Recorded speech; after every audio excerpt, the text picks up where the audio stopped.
Hello दोस्त, हमारे YouTube channel पर आपका स्वागत है। मैं एक लाचारी गीत लेकर आई हूँ। अच्छा लगेगा तो लाइक करना, शेयर करना, कमेंट करना और सब्सक्राइब जरूर करना।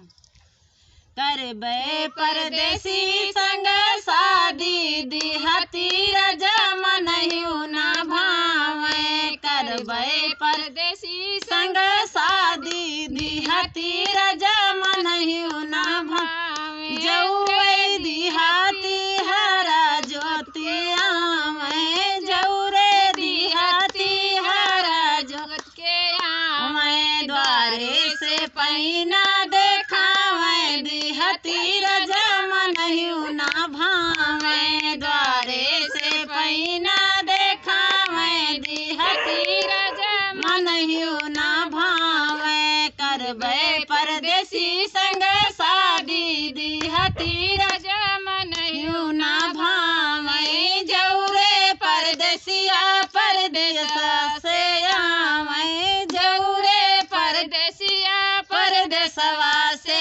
आवे। कड़ी कड़ी रुपया देखावे दिहती रजम नहीं ना भावे। कड़ी कड़ी नोटिया देखावे दिहती रजम नहीं ना भावे। करबे परदेसी संग शादी दिहती रजम नहीं ना भावे। जौरे दिहतिया के जरिया पयावे। जौरे दिहतिया से जरिया पयावे। खेतवा के खबर सुनावे दिहती रजम नहीं ना भावे। खेतिया के खबर सुनावे दिहती रजम नहीं ना भावे। करबे परदेसी संग शादी दिहती रजम नहीं ना भावे। जौरे परदेसिया से जरिया पे